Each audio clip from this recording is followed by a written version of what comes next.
Doctor સાહેબ, operation પછી હું ફરીથી પહેલાંની જેમ ચાલી શકીશ કે નહીં?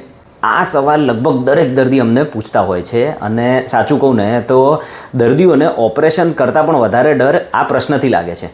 કારણ કે દર્દીને એમ લાગે છે કે એક વખત મણકાનું ઓપરેશન થઈ ગયું એટલે આખી જિંદગી સાવધાની રાખવી પડશે, નોર્મલ જીવન ક્યારેય નહીં જીવી શકાય. પણ આ સાચું છે કે નહીં એ બાબતે આ વિડીયોમાં ચર્ચા કરીએ. સૌથી પહેલાં એક વાત સમજવી જરૂરી છે કે મણકાના ઓપરેશનનો હેતુ તમને બીમાર કરવાનો નથી. આ ઓપરેશનનો હેતુ તમને તમારી નોર્મલ જિંદગી પાછી આપવાનો છે.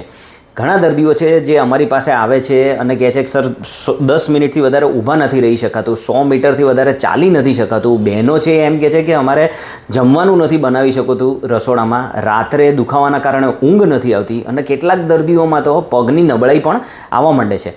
આવા દર્દીઓ પણ ઘણી વખત ઓપરેશન કરીએ એના 24 કલાકમાં કમ્ફર્ટેબલી ચાલતા થઈ જાય છે. અને અહીંયા એક મહત્ત્વની વસ્તુ છે કે પરિણામ એના ઉપર આધાર રાખે છે કે નસને કેટલું નુકસાન થયેલું છે અને આ સમસ્યા કેટલા સમયથી ચાલી રહેલી છે. કારણ કે જો યોગ્ય સમયે સર્જરી કરવામાં આવે તો ઘણા દર્દીઓ ફરીથી ચાલતા, હરતા, ફરતા, કામ કરવા અને રોજિંદુ જીવન જીવવા માંડે છે.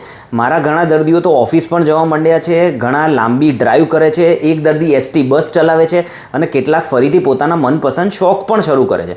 અમે ખોટું વચન આપતા નથી. દરેક દર્દી 100% એક સરખું પરિણામ મેળવશે એવું કોઈ ડૉક્ટર કહી ન શકે તમને.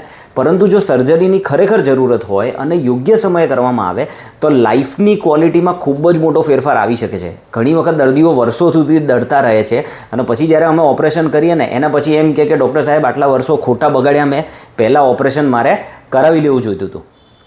તો જો તમને કે તમારા પરિવારના કોઈપણ સભ્યને સ્પાઇન સર્જરીની સલાહ આપવામાં આવી હોય તો માત્ર ડરના કારણે નિર્ણય મોડો ના કરશો. સૌથી પહેલાં યોગ્ય માહિતી મેળવો.